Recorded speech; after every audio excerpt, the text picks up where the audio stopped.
Share স্লাইডটা কি দেখতে পাচ্ছ তোমরা? জি স্যার।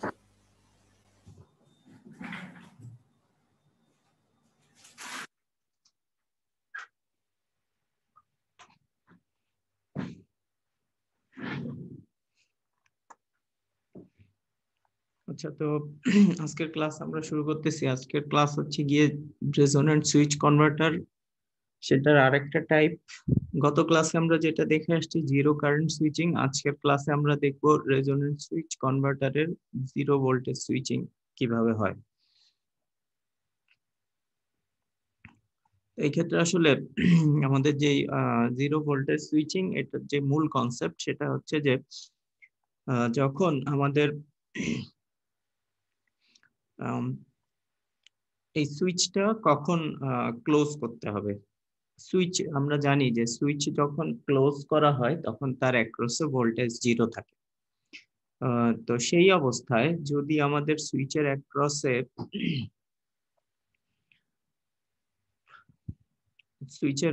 সুইচের ভোল্টেজটা যখন জিরো থাকবে, তখন যদি তার ভিতর দিয়ে আমরা কারেন্ট ফ্লো হইতে দেই, তখন দেখা যাবে যে আমাদের সুইচের ভোল্টেজ ড্রপটা জিরো হয়ে যাবে, এবং এটা রেজোন্যান্সের মাধ্যমে করা হয়।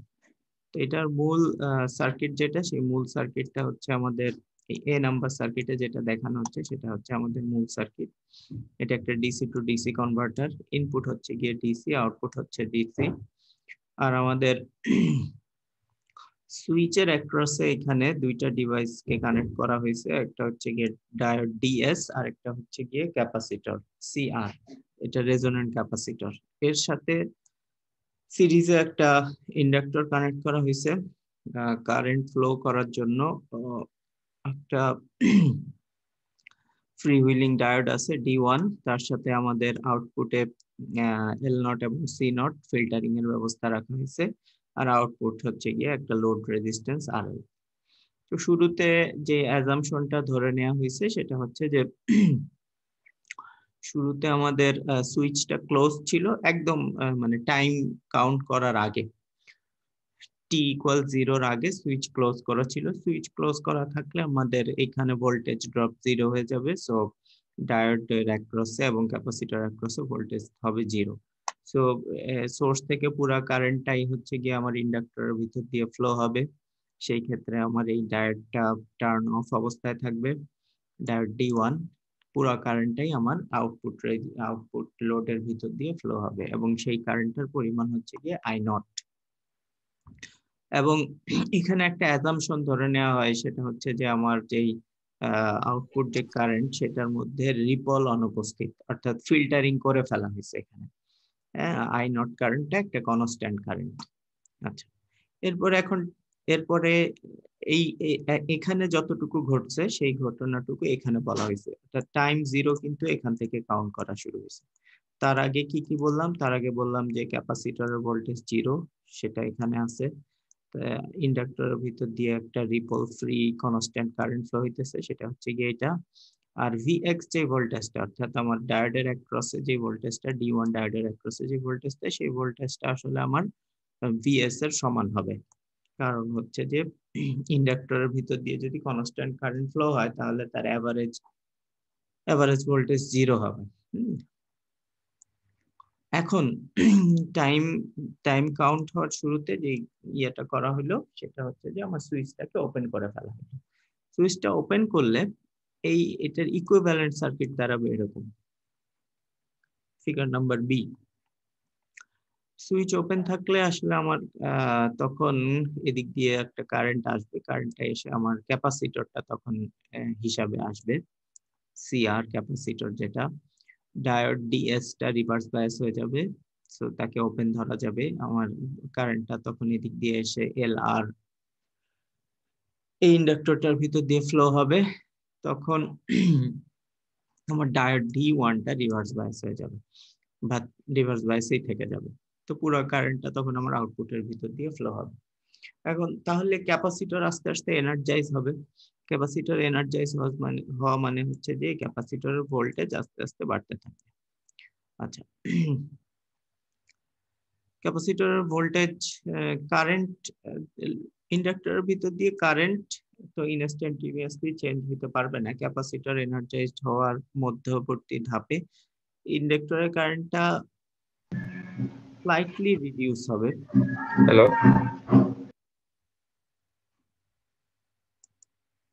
কেউ কিছু বলতে চাও?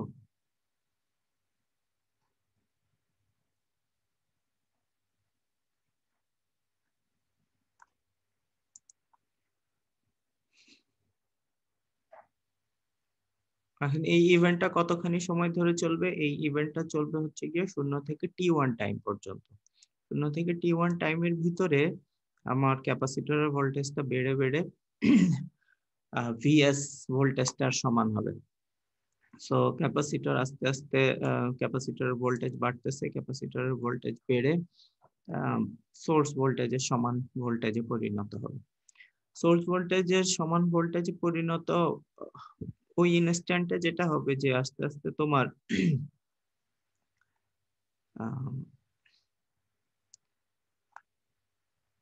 এই ভিএক্স যে ভোল্টেজটা, অর্থাৎ আমার এখানে যে ভোল্টেজটা, ডায়োডের অ্যাক্রসে যে ভোল্টেজটা, সেই ভোল্টেজটা আমার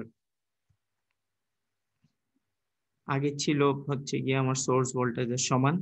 এখন ক্যাপাসিটরের ভোল্টেজ বেড়ে যাওয়ার সাথে সাথে তোমার ওভারঅল এর অ্যাক্রসে যে ওভারঅল ভোল্টেজ, হ্যাঁ, যদি আমরা এখানে একটা লুপ কল্পনা করি, এই ভিএস, ভিসি এবং এই ইন্ডাক্টরের অ্যাক্রসে কোনো ভোল্টেজ ড্রপ নাই, এভারেজ ভোল্টেজ 0, কনস্ট্যান্ট কারেন্ট ধরে নিয়ে, তাহলে আমার এইখানে রিপল ফ্রি ধরে নিচ্ছি আপাতত অ্যাজাম্পশনের সুবিধার্থে।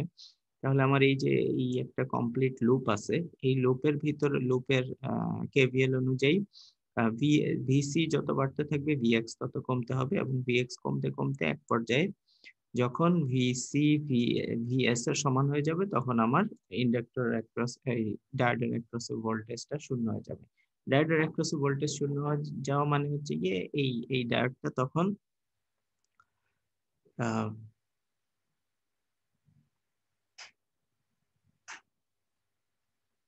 মানে মানে এই ভোল্টেজ ভিএক্স এর প্লাস কিন্তু এখানে, মাইনাস কিন্তু এখানে, মানে রিভার্স ভোল্টেজটা 0 হয়ে যাচ্ছে। রিভার্স ভোল্টেজ 0 হয়ে যাওয়া মানে হচ্ছে কি এটা on the brink of conduction. So সে তখন তাকে এই রেজোন্যান্স কারেন্টটাকে সাপোর্ট করার জন্য তাকে ফরওয়ার্ড বায়াসে আসতে হবে। তো t=0 থেকে t1 টাইমের ভিতর এতটুকু ইভেন্ট হয়ে গেছে। এতটুকু ইভেন্ট হয়ে যাওয়ার পরে এরপরে t1 টাইমের আমরা চলে আসছি। t1 টাইমে চলে আসলে কি হবে? t1 টাইমে চলে আসলে যেটা হবে যে এখন কিন্তু ক্যাপাসিটরের ভোল্টেজ আস্তে আস্তে বাড়তে থাকবে। ক্যাপাসিটরের ভোল্টেজ আস্তে আস্তে বাড়ার অর্থ কি? এখন t1 থেকে t2 টাইমে আমার সুইচ ওপেন, কিন্তু d1 অন হয়ে গেছে। d1 অন হয়ে যাওয়া মানে আমরা এই সার্কিটে চলে আসছি। ওকে, আমার সোর্স আছে, ক্যাপাসিটরের একটা ভোল্টেজ আছে, ইন্ডাক্টরের ভিতর দিয়ে কারেন্ট ফ্লো হচ্ছে, কিন্তু আমার এই যে এই ডায়োডটা যেটা সেটা অন হয়ে গেছে। এই ডায়োডটা অন হয়ে যাওয়ার পরে এইটা রেজোন্যান্স কন্ডিশনে পৌঁছায় যাবে। এখন যদি আমরা এখানে লুপের কথা চিন্তা করি, এই লুপের কথা চিন্তা করলে আমরা দেখতে পাবো যে এই ইন্ডাক্টর আর ক্যাপাসিটরের কারেন্ট কিন্তু সেম। যদি আমরা এখানে চিন্তা করি যে আইসি কারেন্ট আর আইএল কারেন্ট এই দুইটা সেম। আচ্ছা, এই পর্যায়ে যদি একটু বইয়ের থেকে ইকুয়েশনের হেল্প নেই তাহলে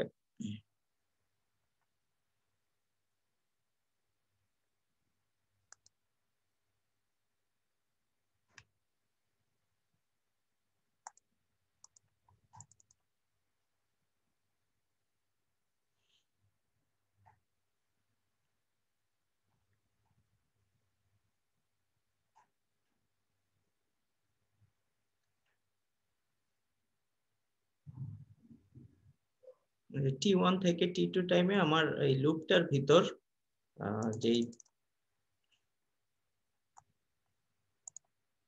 যে ভোল্টেজ, সেই ভোল্টেজটা তখন আমরা যদি লুপে আমাদের ইকুয়েশনকে ইয়ে করতে শুরু করি, ক্যালকুলেট করতে শুরু করি, তাহলে সাপ্লাই ভোল্টেজ সমান সমান হচ্ছে গিয়ে টোটাল কনজিউমড ভোল্টেজ বা তার অ্যাক্রসে সিরিজে আমার ক্যাপাসিটরটা কানেক্টেড আছে এবং ইন্ডাক্টরটা কানেক্টেড আছে, এই দুইজনের ভোল্টেজ উভয় পক্ষকে যদি ডিফারেন্সিয়েট করি তাহলে ডান পক্ষে 0 পেয়ে যাবো আর বাম পক্ষে এটা পাবো। তারপরে আমাদের VS over VDC over DT, যেটা ক্যাপাসিটরের কারেন্টের ইকুয়েশন থেকে আমরা জানি যে আইসি সমান সমান সি ডিভি ডিটি, সেই মানটা যদি আমরা এখানে এনে রিপ্লেস করি তাহলে আমাদের এখানে থাকবে D D square IL DT square, আর ডিসি ওভার ডিটি এর পরিবর্তে এটা চলে আসবে এবং ডান পক্ষ বাম পক্ষকে এল আর দিয়ে ভাগ করার পরে আমাদের এইরকম একটা ইকুয়েশন আসবে। এরকম ইকুয়েশন আসার পর ওখান থেকে আসলে ক্যাপাসিটরের ইকুয়েশন বের করা যাবে। সো ওভারঅল যেটা হবে যে এই পর্যায়ে আসলে রেজোনেন্স শুরু হবে, অর্থাৎ একজনের এনার্জি আরেকজনের দিকে শিফট হতে শুরু করবে। ইন্ডাক্টর ক্যাপাসিটর তার এনার্জি ইন্ডাক্টরকে দেয়া শুরু করবে। প্রথমে ক্যাপাসিটরের ভোল্টেজ আস্তে আস্তে একটা নির্দিষ্ট পর্যায় পর্যন্ত বাড়বে, ম্যাক্সিমাম পর্যায় পর্যন্ত বাড়বে। অন্যদিকে ইন্ডাক্টরের কারেন্ট কমতে শুরু করবে এবং এই পর্যায়ে ক্যাপাসিটরের ভোল্টেজ যখন ম্যাক্সিমামে পৌঁছাবে তখন ইন্ডাক্টরের কারেন্ট 0-তে পৌঁছাবে। অর্থাৎ একজনের এনার্জি যখন ম্যাক্সিমামে পৌঁছায় আরেকজনের এনার্জি তখন 0-তে পৌঁছায়। এটাই হচ্ছে কি আমাদের রেজোন্যান্সের কনসেপ্ট। এই রেজোন্যান্সের কনসেপ্ট অনুযায়ী ক্যাপাসিটরের ভোল্টেজ, ধরো ক্যাপাসিটরের যদি আমরা স্টোরড এনার্জির পরিমাণ ধরি হাফ সিভি স্কোয়ার, এই পর্যায়ে গিয়ে এসে তার ম্যাক্সিমাম হাফ সিভি ম্যাক্সে পৌঁছায় গেছে, সিভি ম্যাক্স স্কোয়ারে পৌঁছায় গেছে। আর ইন্ডাক্টর এনার্জি হচ্ছে গিয়ে হাফ এল আই স্কোয়ার, সেই হাফ এল আই, এই আইটা 0-তে পৌঁছায় গেছে। এরপরে ইন্ডাক্টর, এরপরে যেটা হবে যে ইন্ডাক্টর আসলে উল্টা দিকে, ইন্ডাক্টরের যে কারেন্ট সেই কারেন্টটা রিভার্স হয়ে যাবে। রিভার্স হয়ে যাওয়ার পরে সে অপোজিট ডিরেকশনে কারেন্ট ফ্লো করতে শুরু করবে এবং এই T1 থেকে T2 টাইমের ভিতরে আসলে কি হবে, T1 থেকে T2 টাইমের ভিতরে এনার্জির এক্সচেঞ্জের একটা পর্যায়ে ইন্ডাক্টর ক্যাপাসিটরকে এনার্জি দিবে, আবার ইন্ডাক্টরের এনার্জি ক্যাপাসিটরে শিফট হইতে শুরু করবে। এই পর্যায়ে এসে যেটা হবে যে যেহেতু দুইজনের কারেন্টের সেম, দুইজনের কারেন্টের ইকুয়েশন মানে ডিরেকশন সেম, সেহেতু এই পর্যায়ে ভিসি এর স্লোপ নেগেটিভ হয়ে যাবে। কারণ আমরা জানি যে আই সমান সমান কি, আই সমান সমান যদি আমরা ক্যাপাসিটরের আই এর হিসাব করি তাহলে হচ্ছে গিয়ে সি ডিভি ডিটি। ওকে, তো এখন এখানে কিন্তু ভোল্টেজ ম্যাক্সিমামে পৌঁছায় গেছে। ভোল্টেজ ম্যাক্সিমামে পৌঁছায় যাওয়ার পরে কিন্তু এনার্জি ফ্লো এর ডিরেকশন আবার অন্য ডিরেকশনে ফ্লো হওয়া শুরু করবে। এখন ক্যাপাসিটরের ভোল্টেজ যদি ডাউনওয়ার্ডস হয় তাহলে এই ভি এর স্লোপ হচ্ছে গিয়ে নেগেটিভ। ভি এর স্লোপ যদি ডাউনওয়ার্ডস হয় তাহলে ভি নেগেটিভ, এই ডি ডিভি ডিটি এই টার্মটা হয়ে যাবে নেগেটিভ। এই টার্মটা যদি নেগেটিভ হয় তাহলে আইসি নেগেটিভ হয়ে যাবে। আইসি নেগেটিভ হয়ে যাওয়া মানে এই টি টি ইকুয়াল T1 থেকে T2 টাইমের ভিতর IL ও নেগেটিভ হয়ে যাবে। এই কারণে এইদিকে IL নেগেটিভ ডিরেকশনে ফ্লো হওয়া শুরু হয়েছে। এই টাইমটা কতক্ষণ ধরে চলবে? যতক্ষণ পর্যন্ত এনার্জি ট্রান্সফার কমপ্লিট না হয়, অর্থাৎ ভোল্টেজ ম্যাক্সিমাম থেকে আবার ভোল্টেজ কমে কমে যতক্ষণ পর্যন্ত জিরো না হচ্ছে ততক্ষণ পর্যন্ত আমার এই ঘটনাটা ঘটতে থাকবে। এই পর্যায়ে এসে ভিসি এবং ভিএস যখন সমান হবে তখন ইন্ডাক্টরের এনার্জিটা ম্যাক্সিমাম হবে। ইন্ডাক্টরের এনার্জি ম্যাক্সিমাম হওয়ার পরে তারপরে আবার এই ক্যাপাসিটরের লিনিয়ারলি ক্যাপাসিটরের ইকুয়েশনটা ক্যাপাসিটরের যে ভোল্টেজ সেই ভোল্টেজটা লিনিয়ারলি ডাউনওয়ার্ড হবে, লিনিয়ারলি ডাউনওয়ার্ড হইতে হইতে ওই টাইম পর্যন্ত আমার ইন্ডাক্টরের কারেন্ট এই T1 টাইমে T2 টাইমে এসে পৌঁছাবে।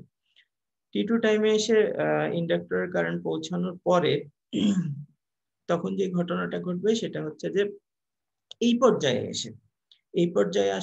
এসে আসলে কি হচ্ছে, এই পর্যায়ে এসে আসলে আমার ভিসি জিরো হয়ে গেছে। ভিসি জিরো হওয়ার মানে কি? ভিসি জিরো হওয়ার মানে হচ্ছে কি এই মোমেন্টটার জন্য আমরা অপেক্ষা করতেছিলাম। দেখো কনভার্টারটার নামই হচ্ছে গিয়ে zero voltage switching. Zero voltage switch মানে সুইচের অ্যাক্রসে কখন ভোল্টেজ জিরো হবে রেজোনেন্সের প্রভাবে। তো রেজোনেন্স কার কার মধ্যে হইতেছে? এই সিআর আর এই এলআর, এই দুইজনের মধ্যে রেজোনেন্স হচ্ছে। এই দুইজনের মধ্যে এনার্জি শিফটিং এর যে পর্যায়ে ভিসি জিরো হবে সেই পর্যায়ে আসলে এই ভোল্টেজটা জিরো। এই ভোল্টেজটা জিরো মানে সুইচের অ্যাক্রসে ভোল্টেজ জিরো। তো এখন কি হবে? এখন আসলে সুইচিং করার টাইম চলে আসছে। সো এতক্ষণ আমাদের সুইচ ছিল কি? এতক্ষণ আমাদের সুইচ ছিল ওপেন। T2 টাইমের পরে যে কোনো মোমেন্টেই তুমি সুইচটাকে ক্লোজ করতে পারো। এখানে জাস্ট দেখানোর সুবিধার জন্য একটু পরে গিয়ে সুইচটাকে ক্লোজ দেখানো হয়েছে। এই অবস্থায় সুইচ ক্লোজ করলে কিন্তু আমাদের ভিসি জিরো, তো সুইচের অ্যাক্রসে ভোল্টেজ জিরো রেজোনেন্সের প্রভাবে। ফলে এখন যদি আমি সুইচ ক্লোজও করি, অর্থাৎ সুইচের ভিতর দিয়ে অনেক বেশি কারেন্টও ফ্লো হইতে দেই, আমার এই টাইমটুকুর জন্য কিন্তু সুইচের অ্যাক্রসে ভোল্টেজ জিরো। তো আমার জিরো ভোল্টেজ সুইচিং এই টাইমের ভিতর যে কোনো মোমেন্টেই করা সম্ভব। এরপরে কি হবে? এরপরে T2 থেকে এখন তুমি সুইচ ক্লোজ করে দিছো। সুইচ ক্লোজ করে দিলে কি ইকুইভ্যালেন্ট সার্কিটটা হয়ে যাবে এই সার্কিটটার মতো। সুইচ ক্লোজ করা মানে হচ্ছে গিয়ে আমরা ইনিশিয়াল যে কন্ডিশনটার কথা, ইনিশিয়াল টাইমের আগে যে কন্ডিশনটার কথা বলছিলাম সেই অবস্থা। অর্থাৎ এইখানে শর্ট সার্কিট হয়ে গেছে, সো আমার ইন্ডাক্টর আছে। স্লাইড দেখা যাচ্ছে না। আচ্ছা,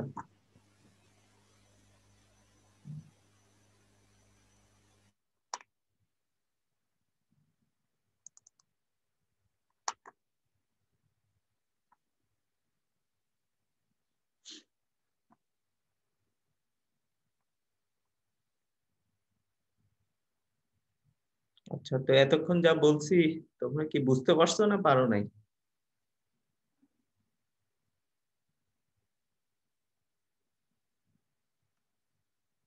এখন দেখা যাচ্ছে স্লাইড? জি স্যার। মাঝখানে যেগুলো বলছি এগুলো মনে হয় ধরতে পারো নাই। জি স্যার। একটু বলতে হবে।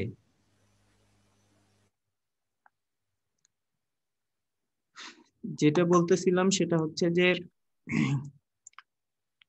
এই ভোল্টেজটা ম্যাক্সিমামে পৌঁছানোর পরে ভোল্টেজটা আস্তে আস্তে ডাউনওয়ার্ড হইতে শুরু করবে।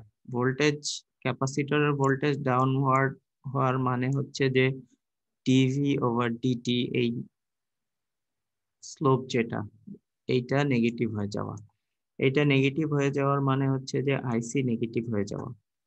যেহেতু T1 থেকে T2 টাইমের ভিতর এই সি ফিগারটা প্রযোজ্য, আইএল আর আইসি আসলে একই কারেন্ট। আইসি যদি নেগেটিভ হয়ে যায় আইএল ও নেগেটিভ হয়ে যাবে। আইএল নেগেটিভ হয়ে কোন পর্যন্ত যাবে? আইএল নেগেটিভ ম্যাক্সিমামে তখন পৌঁছাবে যখন ভিসি আর ভিএস এই দুইজন সমান হয়ে যাবে। ভিসি আর ভিএস এই দুইজন সমান হয়ে যাওয়ার পরে আস্তে আস্তে ভোল্টেজটা জিরোর দিকে চলে আসবে। ভোল্টেজটা জিরো থাকা অবস্থায় আমার আইএল কারেন্টটা আবার মানে ভিএস এর নিচে চলে গেলে, আসলে ক্যাপাসিটর ভোল্টেজ ভিএস এর নিচে চলে গেলে আসলে তখন আইএলটা আবার বাড়তে হবে, কারণ তোমার আই নট কিন্তু কনস্ট্যান্ট। আই নট কনস্ট্যান্ট রাখতে হইলে এই এই এই ভিসি এর সাপোর্টটা কিন্তু এখন আর নাই, ভিএস এর নিচে চলে গেছে। সো ভিএস থেকে যতখানি কারেন্ট, সেই কারেন্টটা আমার ব্যাকআপ দেওয়ার জন্য আমার আইএলটাকে আবার পজিটিভ দিকে ডিরেকশনে যেতে হবে। এবং এক পর্যায়ে ভিসি জিরোতে চলে আসবে। ভিসি জিরোতে আসার মানেই যেটা বলছি যে ভিসি জিরোতে আসার মানেই হচ্ছে যে ক্যাপাসিটরের ভোল্টেজ জিরো। যদি সার্কিটের দিকে খেয়াল করো, ক্যাপাসিটরের ভোল্টেজ জিরো থাকা মানে হচ্ছে গিয়ে এটা প্যারালাল টু সুইচ, সুইচের অ্যাক্রসে ভোল্টেজ জিরো। আমরা যেটা চাচ্ছিলাম জিরো ভোল্টেজ সুইচিং, সুইচের অ্যাক্রসে ভোল্টেজ জিরো করে ফেলছে ক্যাপাসিটরের ভোল্টেজটা। তো এখন সুইচিং করা যাবে। এতক্ষণ সুইচ ওপেন ছিল, T2 টাইমের পরে যে কোনো মোমেন্টেই যদি আমরা সুইচটাকে ক্লোজ করে দিই, তখন যে ঘটনাটা ঘটবে সেটাই হচ্ছে গিয়ে জিরো ভোল্টেজ সুইচিং, কারণ এই মোমেন্টে সুইচের অ্যাক্রসে ভোল্টেজ জিরো। এবং এইভাবে যদি সুইচিং হয় রেজোনেন্সের মাধ্যমে, তাহলে যেটা হবে এটা হচ্ছে যে তোমার সুইচের অ্যাক্রসে কোনো পাওয়ারের ড্রপ থাকবে না, অর্থাৎ পাওয়ার লস থাকবে না। তো সুইচ জিরো হয়ে গেলে তখন এই সার্কিটটা প্রযোজ্য হয়। এই সার্কিটটা থেকে T3 এর ইকুয়েশন বের করে নিয়ে আসা যায়।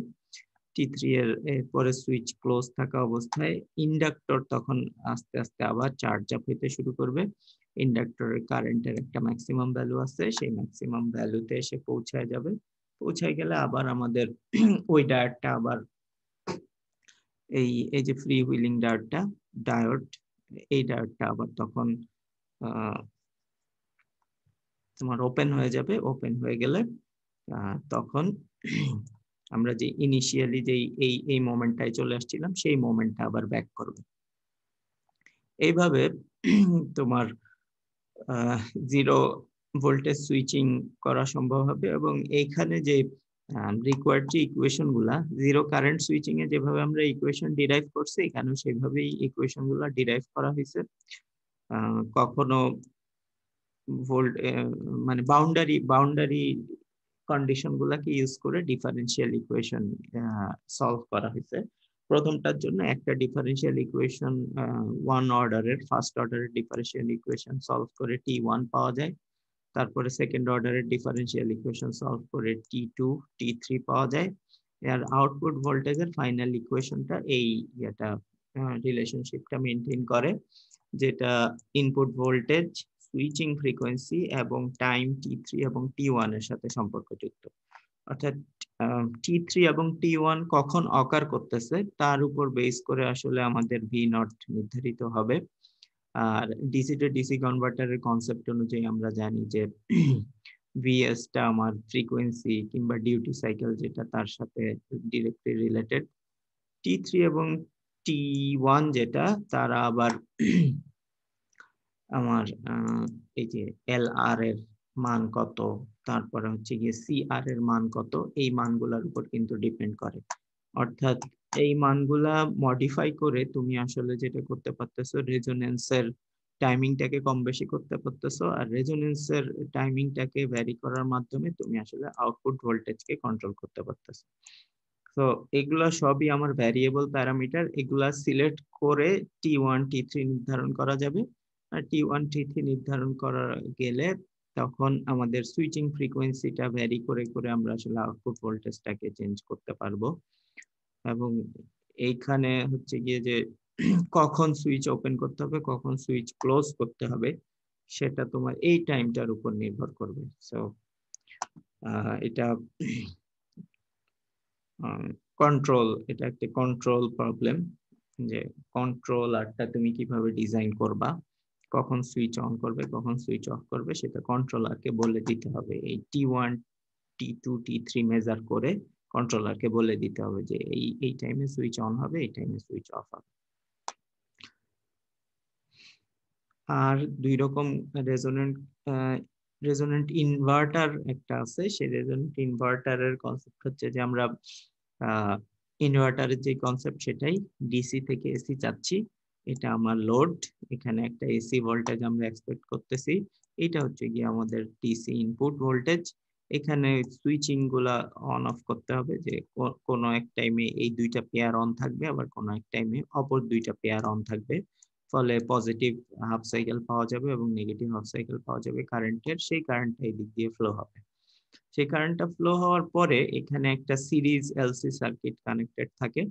এই সিরিজ এলসি সার্কিটটা কানেক্ট করার যে কনসেপ্ট, সেটা হচ্ছে গিয়ে যে জে ওমেগা এল আর 1/j ওমেগা সি এদের দুইজনের ইকুইভ্যালেন্ট, এবং সিরিজ রেজোনেন্ট সার্কিট যেটা এসি সার্কিটে তোমরা পড়ে আসছো, সেই ওমেগা এল আর ওমেগা সি এর ভিতর যেই কন্ডিশনের জন্য আই ম্যাক্সিমাম হয়, অর্থাৎ এদের দুইজনের ভোল্টেজ যখন একজন আরেকজনের ইনভার্স হয়ে যায়, তখন এরা রেজোনেন্ট কন্ডিশন গিয়ে পৌঁছায়।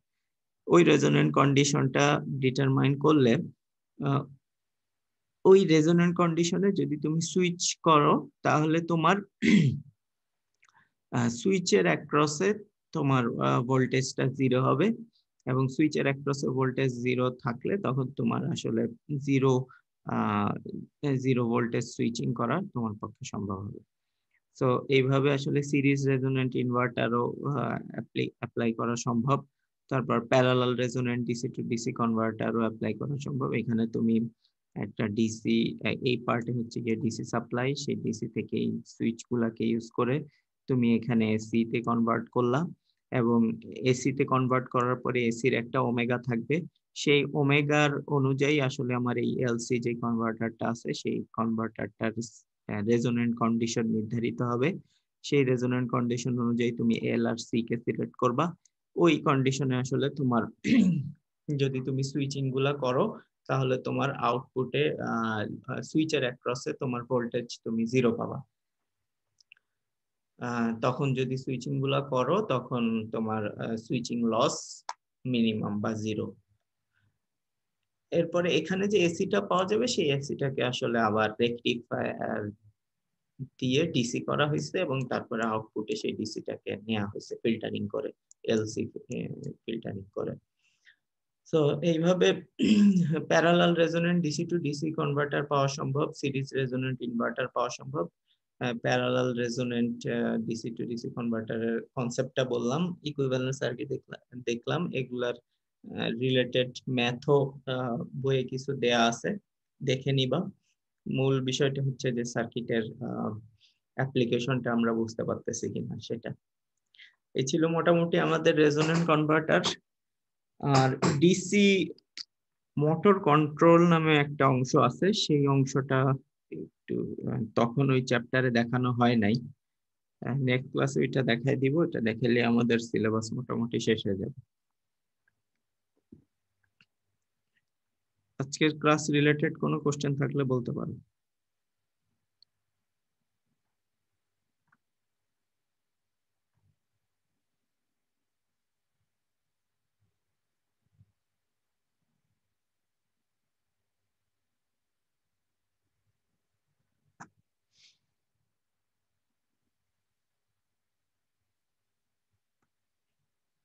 কোনো কোশ্চেন নাই? ঠিক আছে, ক্লাস শেষ করে দিচ্ছি।